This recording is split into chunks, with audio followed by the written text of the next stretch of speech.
Change in higher education is coming. We have to look at how we're educating students. It's a different day, it's a different student, it's a different consumer of higher education. And I think we have to listen to what they're saying.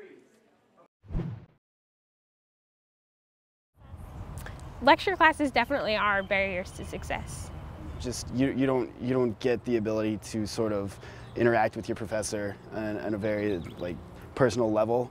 The teacher isn't specifically teaching to you, it's teaching to just, I don't know, it seems like the universe. I definitely think that they could do it better. I would have to say my biggest challenge would have to be getting more personal help. It would be nice if you could have in-classroom lectures and then have a lot of the material provided for you online as well.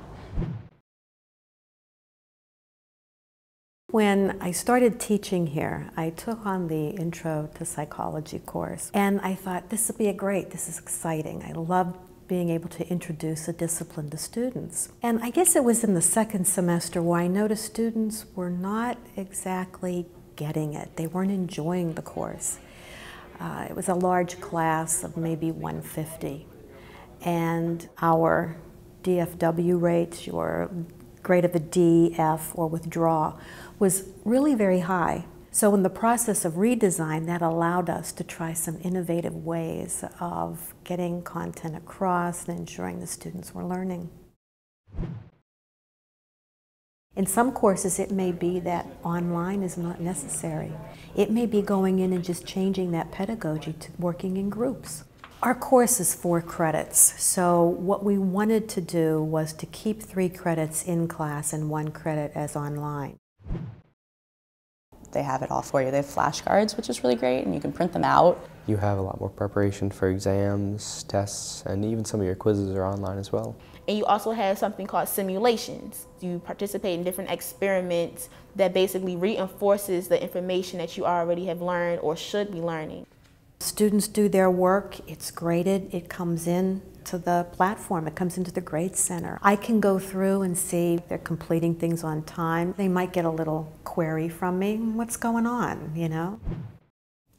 Part of redesign was not just to add technology, but to change every component of the class time, which means the classroom pedagogy had to shift. While in class, she'll have like a polling that way, and we can see what other students said and then have some feedback on it. When you have the kind of interactive portion of the class, it snaps you back to attention. And then they go into small groups and work on an activity with groups of 4. While they're doing it, peer mentors are in the classroom. These are undergraduate students who have successfully completed Psych 100 in the past.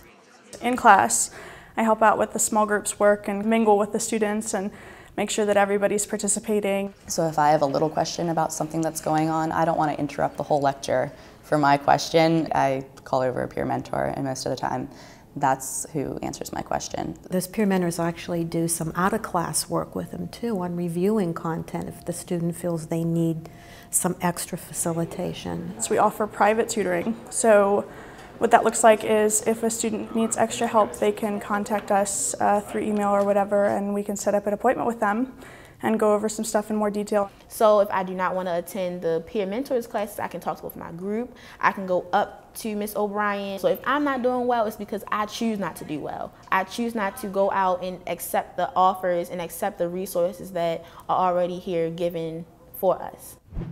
One of the challenges was that we had to agree on a common textbook across 3 sections of the course and common exam questions. It took a lot of negotiating, a lot of working in groups as faculty to actually sit down and say, what is the end result we want to see? And once it became the group's job, no one felt that they were losing out or they didn't have a part in it. It can be very boring just to go in and lecture and you know half the students are asleep. This way you're getting back and forth dialogue, you're getting good questions.